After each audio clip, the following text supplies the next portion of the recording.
ആരെങ്കിലും ഒരാൾ വർത്തമാനം പറഞ്ഞ് ഉടനെ തന്നെ പാർട്ടി നിലപാട് സ്വീകരിക്കാൻ പോവാ? അല്ല പിന്നെന്താ?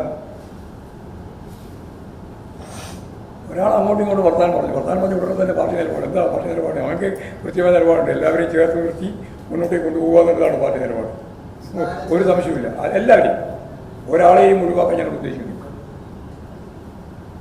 പക്ഷേ 75 വയസ്സ് കഴിഞ്ഞ ഒരുപാട് സഹാക്കൾ കേരളത്തിൽ പ്രവർത്തിക്കുന്നുണ്ട്. അവരൊന്നും പാർട്ടി റിട്ടയർമെൻ്റ് അല്ല, അവരുടെ പാർട്ടിയുടെ ഭാഗമായി പ്രവർത്തിക്കുന്നവർ തന്നെയാണ്. അതുകൊണ്ട് എല്ലാവരെയും ചേർത്ത് നിർത്തി പാർട്ടി മുന്നോട്ടേക്ക് കൊണ്ടുപോകും. ഒരാളെയും ഒഴിവാക്കാൻ പാർട്ടി ഉദ്ദേശിക്കുന്നില്ല. കുറച്ച് നിരാശാബോധം ഉണ്ടാവും.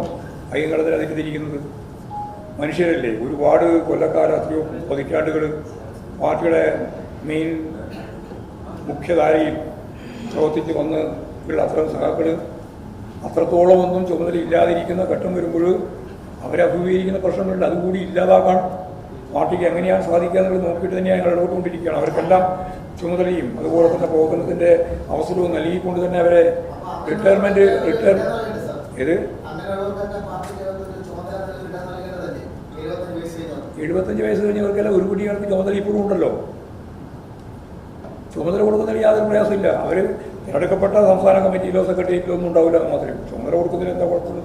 പ്രവർത്തനത്തിന് അവർക്ക് സൗകര്യം നൽകുന്നതിൽ യാതൊരു പ്രയാസവും പാർട്ടിക്കില്ല.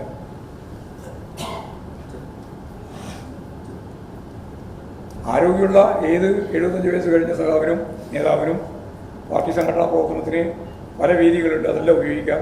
അതൊക്കെ നൽകണമെന്ന് തന്നെയാണ് പാർട്ടി തീരുമാനിച്ചത്.